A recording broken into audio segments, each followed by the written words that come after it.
मैं चाहूँगी ज़रा जल्दी से हम गालिब के पास भी चले जाएं। गालिब, क्या चीज़ें करें हम? सबसे पहले हम ओरल हाइजीन की अगर बात करें तो ऐसा नहीं हो सकता कि मिसवाक का जिक्र ना हो। सबसे पहले रसूलुल्लाह सल्लल्लाहु अलैहि वसल्लम ने फरमाया कि अगर मुझे अपनी उम्मत पे मुशक्क़त का खौफ ना होता तो मैं हर नमाज के बाद मिसवाक करने का हुक्म देता। एक और हदीस में आता है कि आप सल्लल्लाहु अलैहि वसल्लम ने फरमाया कि अल्लाह की खुशनुदी हासिल करने के लिए मिसवाक किया करो। और इस पर रिवायत मिलती है कि आप सल्लल्लाहु अलैहि वसल्लम जब रात को नींद से बेदार होते तो अपने दान मुबारक जो है वो मिसवाक से साफ़ किया करते। ये 3 अहादीस जो कि बहुत ज़्यादा मुस्तनद हैं, जिसको मैंने बयान किया। इससे 2 बातें साबित होती हैं। एक तो मिसवाक की अहमियत के बारे में पता चलता है, लेकिन इसके साथ साथ जो ज़्यादा अहमियत वाली चीज़ है वो ये है कि हमारे दीन में ओरल हाइजीन को कितनी ज़्यादा इम्पोर्टेंस दी है। यकीनन ये एक ऑर्गेनिक टूथब्रश है। डिफरेंट चीज़ों में आता है ये, डिफरेंट आप ये कह लें कि दरख्तों का होता है ये, जिसमें जैतून भी है, किकर भी है, अखरोट भी है। हमारे यहाँ कहा जाता है कि अखरोट और जैतून की जो मिसवाक है वो सबसे ज़्यादा बेहतर होती है, लेकिन इसका तरीक़ेकार है। सिर्फ लेके ज़ोर ज़ोर से रगड़ना गम्स की ख़राबी का बायस बनता है। हर चीज़ को इस्तेमाल करने का एक तरीका होता है जो आपको बेनिफिट्स दे सकता है। अगर हम इसी चीज़ को गलत इस्तेमाल करेंगे तो यकीनन वो मिसवाक की गलती नहीं है, वो यकीनन आप ही की गलती है जो आप कर रहे हैं।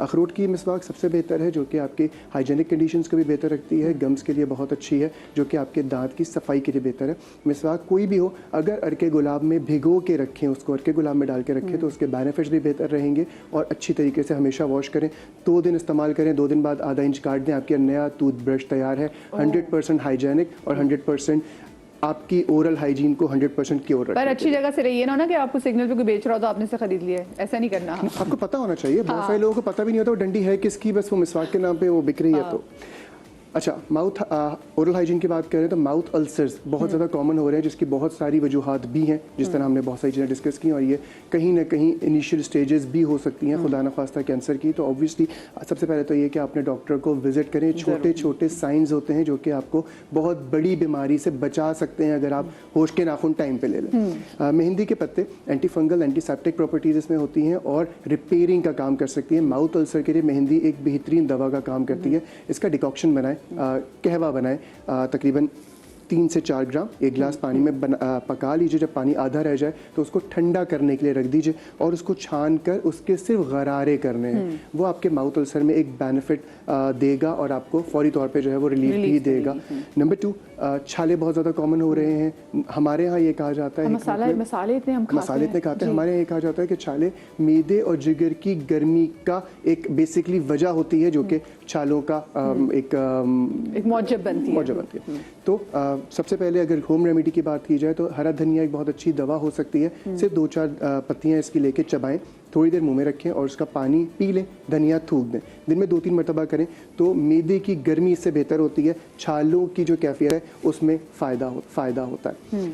तीसरी चीज़ हमारे यहाँ बहुत ज़्यादा कॉमन हो रही है, जो फिर से मैं कहूँगा रिलेटेड है हमारे मैदे के मसाइल से, और वो है मुँह की बदबू बहुत ज़्यादा आ रही होती है। ऑब्वियसली लोग जो है वो सबसे पहली जो चीज़ होती है वो दांत और दांत की सफाई है, लेकिन उसके बावजूद वो ठीक नहीं हो रही तो फिर मैदे का इशू मुमकिन है। आपकी पर्सनल हाइजीन से स्मेल आ रही है, आपके मुंह से स्मेल आ रही हो तो यकीन माने आप लोगों को आपसे जितनी मर्जी मोहब्बत होगी, लोग कहेंगे सॉरी भाई नहीं। आपको शायद नहीं एहसास होता, लेकिन सामने वाले को बहुत बुरी लग रही होती है, शिद्दत से एहसास हो रहा होता है, बहुत शिद्दत से हो रहा होता है। अच्छा, हमारे यहाँ एक जड़ी बूटी होती है तबाशीर। इसमें मैं लूँगा 1 चाय का चमचा। सौंफ का पाउडर में है, इसमें लूँगा 1 चाय का चमचा। इलायची तकरीबन 1 चाय का चमचा, और आखिर में पिसी हुई चीनी 1 चाय का चमचा। चीनी भी क्योंकि ये तबाशीर और इलायची थोड़ा सा एक टेस्ट ऐसा हो जाता है तो बच्चे कम से कम नहीं खाते। अगर आपको शुगर है या डायबिटीज़ के पेशेंट है या आप ऐसे भी खा सकते हैं तो वो भी लिया जा सकता है, 3 चीज़ें। लेकिन अगर आप बच्चों को देना चाहते हैं तो उन्हें शुगर ऐड करें ताकि उसका टेस्ट थोड़ा सा एनहांस हो जाए, काबिल कबूल हो जाए। ये 4 टेबल स्पून पीस लें एक ही जगह पर। आधा चाय का चमचा सुबह, आधा चाय का चमचा रात, सिर्फ 3 दिन ले लें। आपके मुंह की बदबू भी बेहतर हो जाएगी, आपके मुंह के छाले भी बेहतर हो जाएंगे, और ये मैदे की गर्मी के लिए एक बेहतरीन दवा का काम करेगी। अच्छा, कुछ लोग जो सुबह पानी के अंदर मीठा सोडा लेते हैं क्या वो भी गागल्स किए जा सकते हैं। मीठा सोडा बहुत अच्छा है, लेकिन फिर वही बात है कि हमें एक चीज़ अगर पता चल जाती है तो हम उसके पीछे पड़ जाते हैं जब तक हम उसका अपने साथ बेड़ा गर्क ना कर लें, हमारे घर में वो चीज़ खत्म ना हो, जब तक उसकी मत ना मार दें। तो बेहतर है कि जो भी आप चीज़ इस्तेमाल करें एक उसकी एक क्वांटिटी होती है। जिस तरह आपने भी सवाल किया, टूथपेस्ट में नमक है, टूथपेस्ट में सोडा है, ऑब्वियसली है, बट उसकी क्वांटिटी इंपॉर्टेंट है कि उसकी क्वांटिटी क्या ले रहे हैं। वो हर वक्त सिर्फ मसल के अपने उसको ख़राब नहीं करना है दांतों को। इसमें जिस तरह आपने कहा, आधा चाय का चमचा मैं मीठा सोडा ले रहा हूँ जी। नंबर 2, 1 चाय का चमचा इसमें मैं नमक ले रहा हूँ। ये हम टूथ पाउडर बना रहे हैं जो कि पायरिया के लिए, ब्लीडिंग गम्स के लिए, जो हमारे गम्स होते हैं उसमें ब्लीडिंग भी हो रही होती है, उसका टेक्सचर ख़राब हो रहा होता है, उसके लिए भी, और टीथ वाइटनिंग के लिए भी ये मंजन बहुत अच्छा है। फिर वही कहूँगा, जिस तरह आपने भी कहा, हिकमत में आँखों के लिए और दांतों के लिए बहुत अच्छी अद्वियात नहीं है। अगर वो एक दफ़ा ख़राब हो जाए तो हमें डेंटिस्ट के पास जाना पड़ता है। ये जितनी भी चीज़ें हैं ये प्रिकॉशनरी तौर पर ली जा सकती हैं और सेफेस्ट हैं जो कि आप घर में कर सकते हैं। इसमें तकरीबन 1.5 चमचा मैंने वो डाला, और इसमें 2 चाय के चमचे लौंग डाल, और आखिर में 1 चाय का चमचा काली मिर्च लूँगा मैं इसमें। और आखिरी चीज़ समंदरी झाग इसको कहते हैं, बहुत कॉमनली मिल जाता है। ये तकरीबन 20 ग्राम इसमें मैंने लिया। ये पाउडर बना लें, ये एक आपके घर में ऑर्गेनिक मंजन तैयार हो गया। रोज़ाना रात को इसको लगा के 2 से 3 मिनट लगा के रखें। फिर वही कह रहा हूँ, मसलना हल नहीं होता, सिर्फ लगा के इसको थोड़ा सा टाइम दें।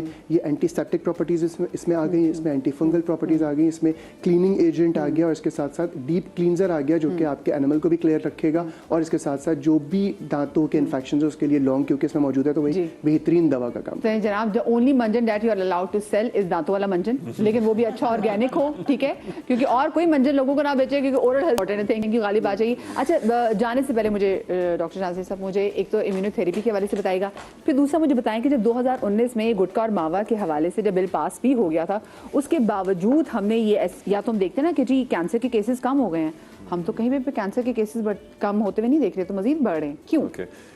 To very interesting questions. तो पहले जो सबसे बड़ा मिसकॉन्सेप्ट सोसाइटी में था वो ये कि जी सर्जरी पहले कराई जाए या कीमो पहले कराई जाए या शुआएं पहले लगाई जाएं, बहुत कन्फ्यूजन है इसको लेके।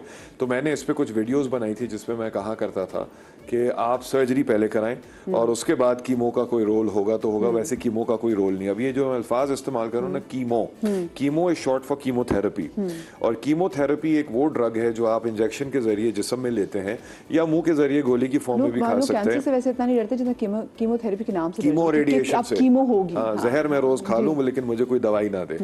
अच्छा, लेकिन अब एक नई चीज आ गई है और उसको कहते हैं इम्यूनोथेरेपी। कीमोथेरेपी इम्यूनोथेरेपी में फर्क है। इम्यूनोथेरेपी आपकी जीन्स को टारगेट कर रही है, उस जगह पे जाके हिट कर रही है जहां से कैंसर की शुरुआत होती है। ओके। लेकिन कीमोथेरेपी बने बनाए कैंसर को कोशिश करती है मारने की। इम्यूनोथेरेपी क्या करती है, नया कैंसर बनने से रोक देती है। ठीक है। अब जिस्म में कोई भी चीज जब बन जाती है तो उसको जिंदा रहने के लिए कुछ चीजें चाहिए होती हैं, खून की नालियां चाहिए होती हैं, खून चाहिए होती है, ग़िज़ा चाहिए होती है, प्रॉपर एनवायरनमेंट चाहिए पनपने के लिए। हाँ। तो कैंसर को भी जिंदा रहने के लिए एक एनवायरनमेंट चाहिए, उसमें खून सबसे पहले। लेकिन जब आपने कैंसर के बनने की सलाहियत को बंद कर दिया तो जो बना बनाया कैंसर था वो भी खत्म होके मर के और छोटा होना शुरू हो जाएगा, जिसकी मिसालें मैंने आपको दिखाई।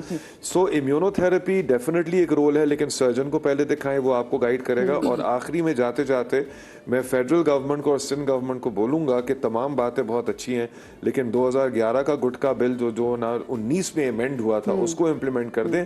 छालियां पान गुटखा का कैंसर 10 साल में आपको नजर आएगा, खत्म हो जाएगा। भाई कितना अच्छा अगर ऐसा ही हो जाए कि एक बहुत बड़ा बर्डन आपके हेल्थ सर्विस से खत्म हो जाएगा। बच्चे यतीम नहीं होंगी, औरतें बेवा नहीं होंगी, और माँ बाप अपने जवान औलादों को दफनाएंगे नहीं। Oh my god, that's so deep. अल्लाह पाक आप तमाम से लोगों को अपनी हिफ्ज़-ओ-मान में रखे। थैंक यू सो मच, आपको बहुत शुक्रिया। शाद रिया बादरी, अल्लाह पाक आपको लाती गम से महफूज रखे। इंशाल्लाह ज़िंदगी रही तो कल मुलाकात होगी। अल्लाह हाफ़िज़।